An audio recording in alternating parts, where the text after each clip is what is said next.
가든 파티. 캐서린 맨스필드.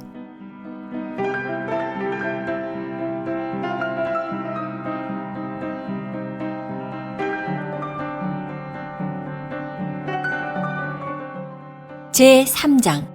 고드버 상점에서 온 사람.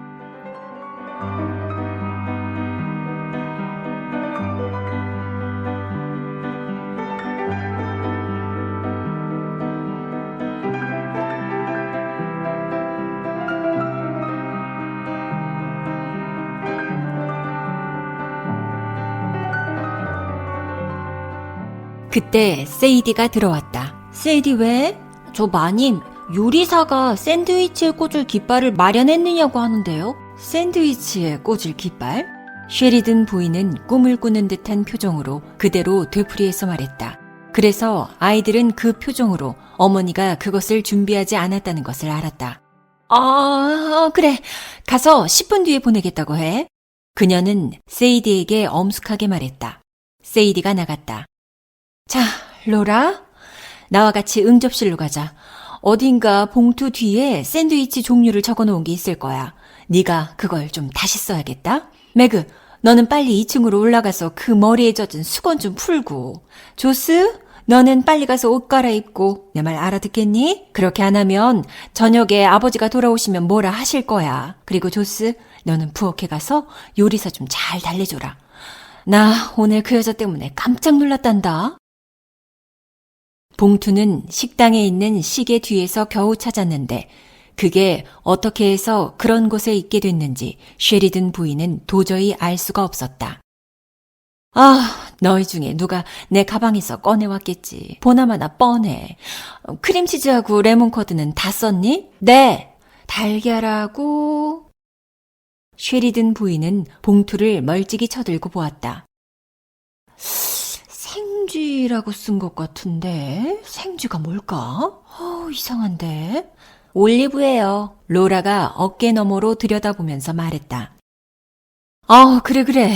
올리브구나. 생쥐라니. 말도 안 되지. 달걀하고 올리브.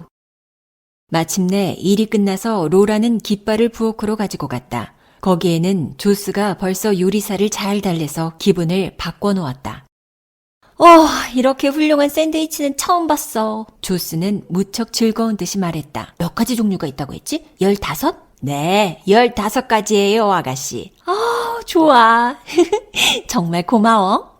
요리사는 기다란 샌드위치 칼로 빵 부스러기를 털어내며 얼굴 하나 가득 미소를 띄었다. 고드버 상점에서 왔어요. 세이디가 팬트리에서 뛰어나오며 알렸다. 그녀는 상점 사람이 창 앞을 지나가는 것을 보았던 것이다. 그것은 슈크림과 비슷한 크림 퍼프가 왔다는 소리와 같았다. 고드버 상점은 크림 퍼프로 유명했다. 그것을 집에서 만든다는 것은 생각해 볼 수도 없는 일이었다. 여기 테이블 위에 놔요. 요리사가 명령했다. 세이디는 그것을 안에 들여다놓고 다시 문 쪽으로 돌아갔다. 물론 로라와 조스는 다 컸기 때문에 그런 것을 탐내지는 않았다. 그러나 역시 크림 퍼프가 무척 맛있어 보이는 데는 어쩔 수가 없었다. 정말 맛있어 보였다. 요리사는 그것의 모양을 가다듬고 위에 다시 설탕을 뿌렸다. 크림 퍼프 보면 어릴 때 모임이 생각나지 않아? 글쎄. 회상 같은 것은 하고 싶지도 않은 조스가 말했다. 예쁘고 정말 깃털처럼 가벼워 보여. 아가씨, 어머니께는 말씀드리지 않을 테니 하나 들어보세요. 요리사가 기분 좋은 목소리로 말했다. 어떻게 그래. 아침 먹고 바로 크림 퍼프를 먹다니. 생각만 해도 떨릴 지경이었다. 그러나 2분 후에 조스와 로라는 손가락을 핥고 있었다. 거품이 있는 크림을 먹을 때만 짓는 그런 표정을 하고. 우리 정원에 나가자. 뒷길로 해서. 로라가 말을 꺼냈다. 일꾼들이 천막을 어떻게 치는지 보고 싶어. 참 좋은 사람들이야. 그러나 뒷문은 요리사, 세이디, 고드버 상점에서 온 사람, 한스 4사람으로 꽉 막혀 있었다. 무슨 일이 일어난 것이다.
제4장. 무슨 일이 일어난 거죠?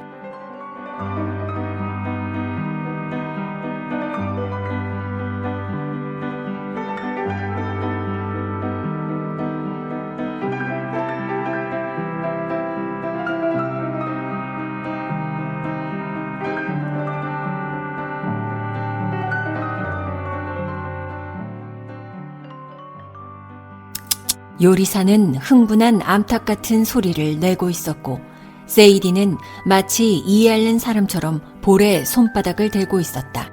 한스의 얼굴은 사실을 알려고 애쓰는 듯 찡그려져 있었다.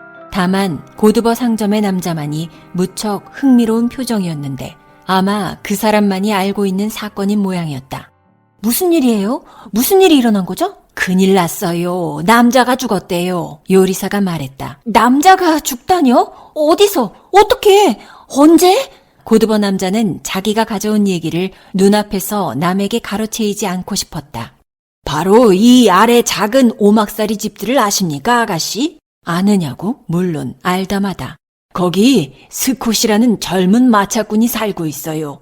그의 말이 오늘 아침 호크거리 모퉁이에서 큰 차에 놀라 날뛰는 바람에 그 사람이 그만 나동그라져서 죽었지요. 머리를 다쳤으니까요. 죽었어요? 로라는 고드버의 남자를 똑바로 바라보았다. 사람들이 남자를 일으켰을 땐 벌써 죽어 있더래요. 고드버 상점의 남자는 계속 말을 이었다. 제가 여기 올 때 보니까 시체를 집으로 옮기더군요. 그리고는 요리사를 보고 말했다. 마누라와 5 아이들을 남겨놓았죠. 언니, 이리 좀 와봐. 로라는 조스의 소매를 잡고 부엌을 지나 녹색 커튼을 친 문 저쪽으로 끌고 갔다. 그리고 문에 기대서서 질린 듯이 말했다. 언니, 모두 그만둬야 하는 거 아니야? 모두 그만두다니? 조스는 놀라 소리쳤다. 뭐를?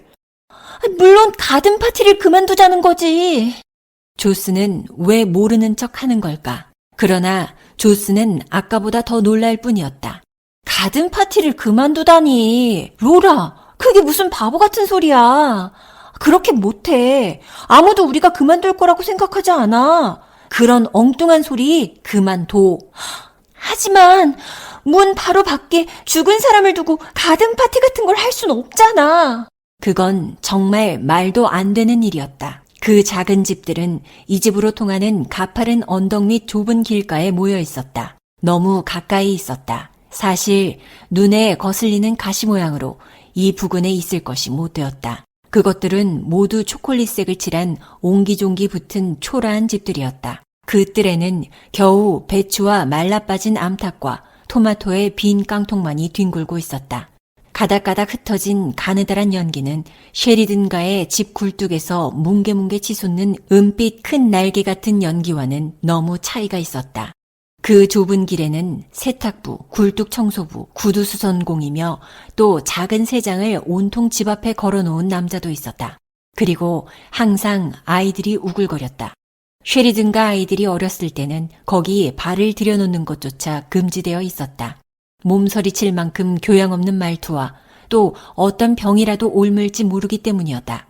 그러나 그들이 커감에 따라 로리와 로라는 산책할 때만 가끔 그곳을 지나가곤 했다. 불쾌하고 더러운 곳이었다. 그럴 때면 그들은 진저리를 치며 돌아오곤 했었다. 그러나 사람은 아무데라도 가야 하며 무엇이나 다 봐두어야 한다는 생각에 그들은 가끔 그곳을 지나갔다.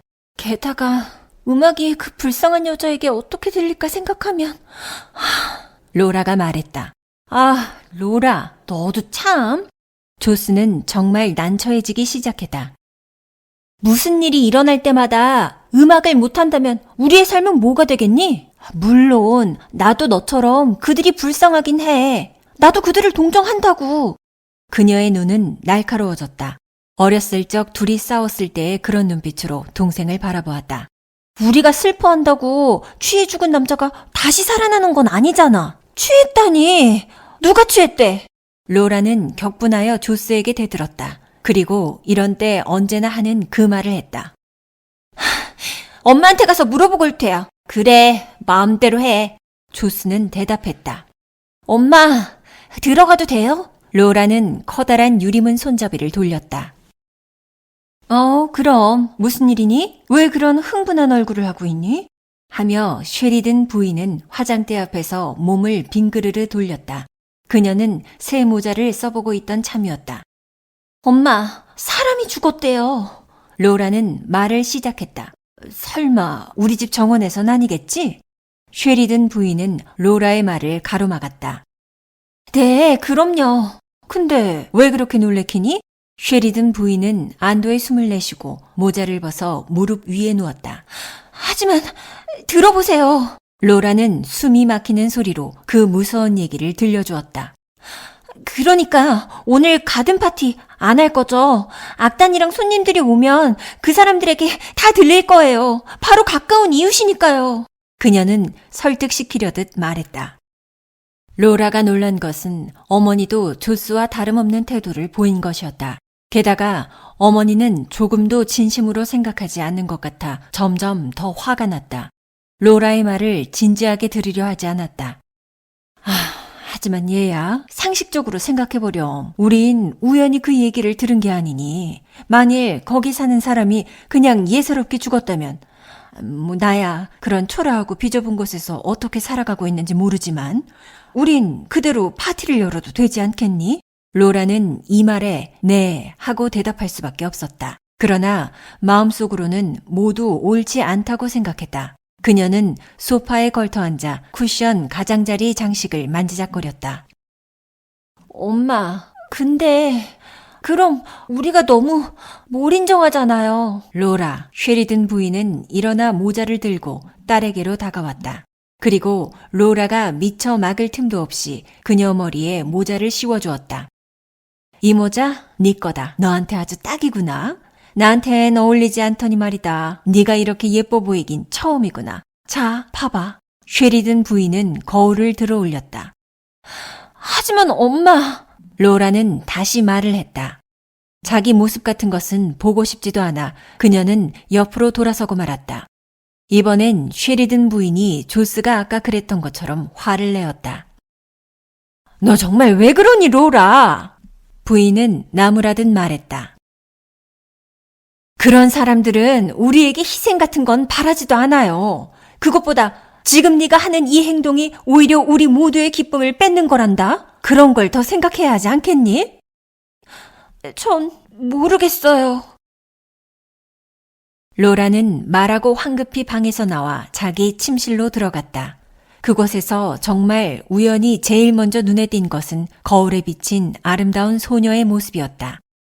금빛 실국화와 검은 긴 빌로드 리본을 장식한 모자를 쓴 자기가 그렇게 아름답게 보이리라곤 상상도 하지 못했다. 어머니 말이 정말일까 하고 생각했다. 그리고 어머니 말씀이 옳기를 바랐다. 내가 정말 당치 않은 걸까? 어쩌면 터무니없는 생각이었을 거야.